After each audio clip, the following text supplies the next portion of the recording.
அஸ்ஸலாமு அலைக்கும் வரஹ்மத்துல்லாஹி தஆலா வபரகாத்துஹு நஹ்மதுஹு வ நுஸல்லி அலா ரசூலிஹில் கரீம். வாழ்க்கையிலே நிறைய தேவைகளோடு வாழக்கூடிய நாம் நம்முடைய தேவைகளை அல்லாஹ்விடத்தில் பெற்றுக்கொள்வதற்காக சில வழிமுறைகளை மார்க்கம் நமக்கு சொல்லித்தருகிறது. அந்த வழிமுறைகளில் ஒன்றுதான் ஒரு தொழுகையை கொண்டு அல்லாஹ்விடத்தில் நாம் முறையிடும் பொழுது நிச்சயமாக அல்லாஹ் அதை தருகிறான் என்பது இமாம்கள் சொல்லித்தரக்கூடிய கருத்து. பொதுவாகவே வாழ்க்கையிலே தேவையோடு இருக்கக்கூடியவர்கள் அதை அடைய வேண்டும் என்று நினைப்போம். அல்லாஹ் குர்ஆனில் அதற்கான வழியை சொல்லும் பொழுது வஸ்தஈனு பிஸ்ஸப்ரி வஸ்ஸலா, தொழுகையை கொண்டும் பொறுமையை கொண்டும் அல்லாஹ்விடத்தில் நீங்கள் உதவி தேடுங்கள் என்று சொல்லுவான். ஆக தொழுகையை கையில் எடுத்து அல்லாஹ்விடத்தில் ஒரு விஷயத்தை கேட்டால் நிச்சயமாக அல்லாஹ் அதை தருவான் என்பதில் சந்தேகமில்லை. அப்படிப்பட்ட அல்லாஹுவால் சிறப்பாக அங்கீகரிக்கப்படுகிற ஒரு தொழுகையை பற்றியும் அந்த தொழுகையை எப்படி தொழுது அதற்கு பிறகு என்ன ஓதினால் நீங்கள் நினைத்ததை அல்லாஹ் விரைவாக தருவான் என்பதை பற்றியும் இந்த பதிவில் நாம் தெளிவாக விரைவாக காண்போம் இன்ஷா அல்லாஹ். பொதுவாக நபியவர்கள் சொல்வார்கள், ஒவ்வொரு நபர்களும் காலையில் எழுந்தவுடனே அவர்களின் ஒவ்வொரு மூட்டுக்கும் ஒவ்வொரு ஜாயிண்ட்டுக்கும் அவர்கள் சதக்கா கொடுக்க வேண்டியது இருக்கிறது. கிட்டத்தட்ட உடல்களில் 300க்கும் அதிகமான மூட்டுகள் இருக்கிறது என நமக்கு இமாம்கள் சொல்லி காட்டுவார்கள். அறிவியலும் அதைத்தான் சொல்கிறது. ஆக ஒவ்வொரு நாளும் நம்முடைய ஒவ்வொரு மூட்டுக்கும் சதக்கா கொடுக்க வேண்டும் என்று சொன்ன உடனே நபியவர்கள் சொன்ன வார்த்தையை கேட்டு சஹாபாக்கள் யோசித்து கொண்டிருப்பார்கள். அப்பொழுது நபியவர்கள் சொல்லுவார்கள், உங்களுடைய ஒவ்வொரு தக்பீரும் ஒவ்வொரு தஹ்மீதும் ஒவ்வொரு தஸ்பீகும் சதக்கா என்று நபியவர்கள் சொல்வார்கள். அல்லாஹு அக்பர், சுப்ஹானல்லாஹ், அல்ஹம்துலில்லாஹ் என்று நாம் சொல்லக்கூடிய அனைத்தும் சதக்கா என்று சொல்லுவார்கள். நபியவர்கள் தொடர்ந்து சொல்லுவார்கள், உங்களின் அத்துணை மூட்டுகளுக்கும் நீங்கள் செய்ய வேண்டிய சதக்காவிற்கு நிகரான ஒரு இபாதத் இருக்கிறது, அதுதான் லுஹா தொழுகை என்பதாக நபியவர்கள் சொல்லி காட்டுவார்கள்.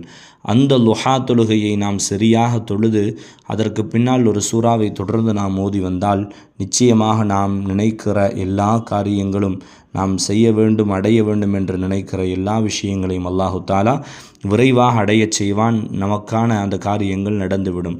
இமாம்கள் தெளிவாக சொல்லி காட்டுவார்கள், 7 நாட்கள் தொடர்ந்து லுஹா தொழுகையை தொழ வேண்டும். லுஹா தொழுகையினுடைய நேரம் காலை சூரியன் நல்ல விதத்தில் உதித்ததிலிருந்து சூரியன் நடுப்பகுதிக்கு வருவதற்கு முன்னால் தொழ வேண்டிய தொழுகை. குறைந்தது 4 ரக்காத், அதிகபட்சம் 12 ரக்காத் என்று கிதாபுகளில் பதிவு செய்யப்படுகிறது. 4 ரக்காத்துகளாவது தொழுது அந்த 4 ரக்காத்து தொழுகைக்கு பிறகு சூரத்துல் லுஹா வல்லுஹா வல்லைலி இதா சஜா மா வதஅக ரப்புக வமா கலா என்ற அந்த சூறாவை 7 முறை ஓத வேண்டும். சூறாவை நான் ஸ்க்ரீனில் பதிவு செய்வேன். 30வது ஜுசுவிலே வரக்கூடிய சூரத்துல் லுஹாவை லுஹா தொழுத பிறகு 7 முறை ஓத வேண்டும். இப்படியே குறைந்தது 7 நாட்கள் செய்ய வேண்டும். 4 ரக்காத்து லுஹா தொழுகிறீங்க, தொழுத உடனே 7 முறை வல்லுஹா சூறாவை ஓதுகிறீர்கள்.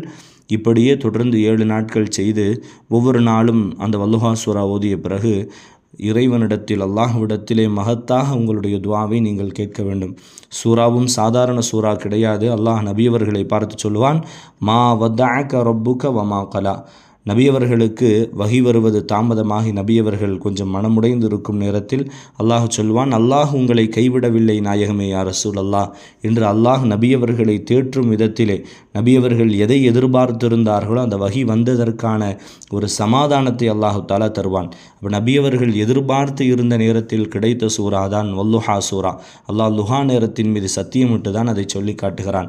அதன் அடிப்படையில் லுஹா நேரத்தில் லுஹாவை தொழுதுவிட்டு எதையும் நபியவர்கள் எப்படி வஹியை எதிர்பார்த்தார்களோ அதுபோன்று நம்மின் தேவைகளை நாம் எதிர்பார்த்து அல்லாஹ் நபியவர்களை ஆறுதல் படுத்தி அந்த சூறாவை 7 முறை ஓதி அல்லாஹ்விடத்திலே நாம் கேட்டால் நிச்சயமாக நாம் கேட்கும் அனைத்தையும் அல்லாஹ் கொடுப்பான் என்பதில் சந்தேகமில்லை.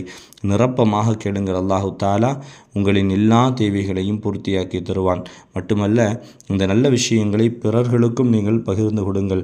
மார்க்கம் சம்பந்தமான தினசரி ஓத வேண்டிய, வாழ்க்கையில் கடைபிடிக்க வேண்டிய திக்ர்கள், துஆக்கள் சம்பந்தமான நம்முடைய இந்த பதிவுகளை நீங்கள் கேளுங்கள், நடைமுறைப்படுத்துங்கள், பிறர்களுக்கு பகிர்ந்து கொடுங்கள். காரணம், நம்மால் பிறர்கள் ஒரு மார்க்கம் சார்ந்த விஷயங்களை கடைபிடிக்கிறார்கள் என்று சொன்னால், நம்மால் ஒருவர் நேர்வழி பெறுகிறார் என்று சொன்னால், இந்த உலகில் உண்டான அனைத்தையும் விட அதுதான் தான் நமக்கு சிறந்தது என்று முஹம்மது ரசூலுல்லாஹி ஸல்லல்லாஹு அலைஹி வஸல்லம் அவர்கள் சொல்லியிருக்கிறார்கள். அல்லாஹு தஆலா இந்த நல்ல விஷயங்களை கடைபிடிப்பதற்கும் கேட்பதற்கும் பிறர்களுக்கு பகிர்வதற்கும் வாழ்க்கையில் சிறப்பான முறையில் வாழ்வதற்குமான நல்ல நசீபை உள்ள ரஹ்மான் அனைவர்களுக்கும் நிரப்பமாக தந்தருள் புரிவானாக. ஆஹிரு தஅவானா அனில் ஹம்துலில்லாஹி ரப்பில் ஆலமீன். அஸ்ஸலாமு அலைக்கும் வரஹ்மத்துல்லாஹி தஆலா வபரகாத்துஹு.